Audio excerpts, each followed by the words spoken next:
Hey, what's going on, everybody, and welcome to Guitar of the Week. So I wasn't planning on doing this guitar this week, but the last video that I posted, you might have seen that, the cheap amp, expensive guitar video. We used a guitar in that a lot of people were like, ooh, what's that? You should do that. And so we're going to do that. It's a weird guitar. It's kind of in the depths of Norland era Gibson, but it's pretty cool. So let's go check it out. Alright, so here we are. Like I said, this is a Norland era Gibson, so we're talking 70s. It's weird, man. It's just to let you have a look. Here we go. So this is from 1978. Got a Gibson RD Artist. Look at that headstock. Isn't that the sweetest headstock you've ever seen? Or the ugliest, depending on your personal taste. This is a big guitar. I think this gives the ES-175 a run for its money in terms of largeness. Look how long the neck is. So the RD is kind of an interesting guitar. I believe it stands for Research and Development. These came out in 1977-ish, where Gibson was getting kind of experimental, and they wanted to do some weird, wacky stuff. This is a 25.5-inch scale guitar, which is weird, especially for Gibson, because usually Gibsons are 24 3/4. This one is not. It is 25.5. The reissues were 24 3/4, I believe. But yeah, all maple construction. 3-piece maple body, 3-piece maple neck. Giant volute. This one's in sunburst. They made them in black and some other colors, natural and brown and stuff. This one's been modified. This has some Brandon wound pickups in it and just a standard harness that I wired. Because the original Moog circuit board stuff that we'll talk about later didn't really work. But again, we'll discuss that later. This isn't my guitar, this is my friend's guitar. This is Buford's. And everybody went gaga at it, so I figured we better show it. Let's go plug this thing in. Alright guys, so here we are with potentially one of the largest single neck guitars in the known universe. This thing's big. It's really quite large. So yeah. It's weird. It's a weird guitar, but it's kind of cool. So, because it's a weird guitar, we're going to run into a weird amplifier as well. At least one we haven't used yet. So we're running into an orange TH30 today. That is also owned by the same person as this guitar. So, it's a pretty good sounding rig. And we're going into an orange 412 cab as well. We're going to use the clean and the dirty channel. So, like I said, this has some Brandon wound pickups in it. It's got like a PAF style pickup in the neck and an overwound pickup in the bridge. I think it's like 9K or something. I don't even know what genres you would play on this guitar. I know Doom is quite popular, apparently, and metal and stuff, but that's not my thing. So we're gonna play some clean. We'll play some country because I know the owner of this guitar will love that. So here we go. We're running the clean channel. Now it's relatively clean. I do have a cold today. I apologize for that in advance. If I cough or sneeze on you, I apologize. So here we go.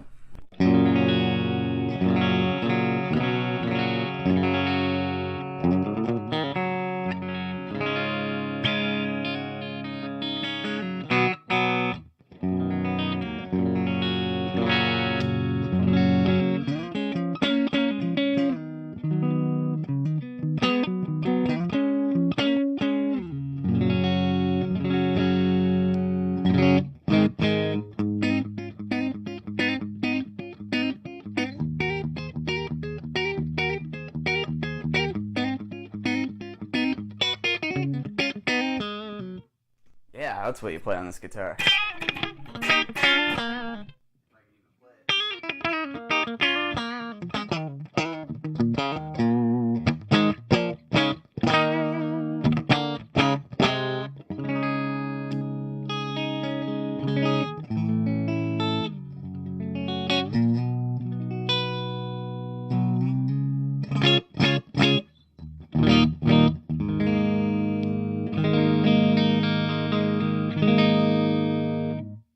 This guitar has a lot of top end sparkle to it, which may be partly the maple body.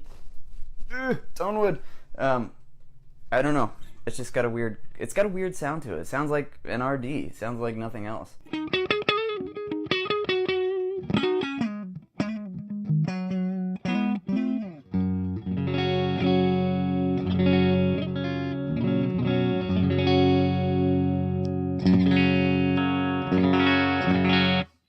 you can hear that bridge pickup being a little bit overwhelmed.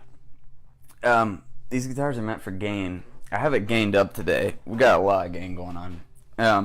Because the TH30 is a relatively high gain amplifier, and we have much of it happening. So here, I'll do my best.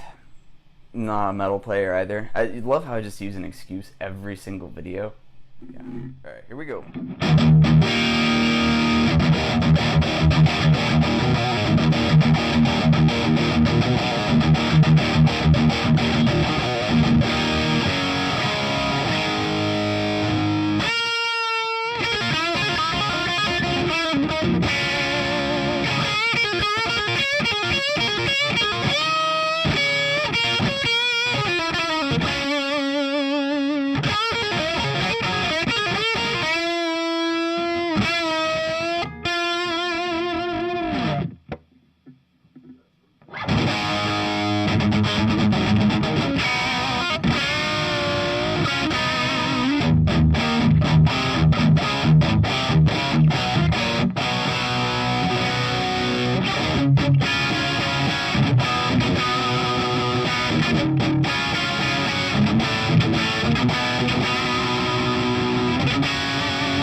That's just enough of that.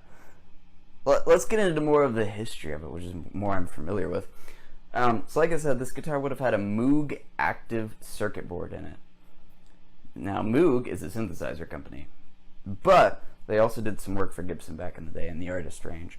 There was a Les Paul Artist. There was even a 335 Artist, I believe, which is really rare and really kind of interesting. But this is the RD. This is probably the most popular of the Artist range, aside from the Les Paul. You got that big flower pot headstock. Or it's not a flower pot. What is it? It's something. It's something on the headstock that's really rad. TP6 tailpiece, got the fine tuners, like say, would have had the Moog circuit board with like a bass and treble shift. Originally had some tarback pickups in it that were really low impedance to work with the whole active thing. They were like 3K or something. I don't know. It sounds better like this, honestly. Got the Schaller style tuners. I think they're Gibson branded, but they're probably Schallers. Pretty thin neck. Not super thin though. It's comfortable. Look at that cavity cover. That's for the circuit board and stuff. Kind of cool. But yeah, we do have the original circuit board and all that. So this guitar could be reverted back to all original specs if we really wanted to. But he likes it the way it is now, and I do as well. So there you have it.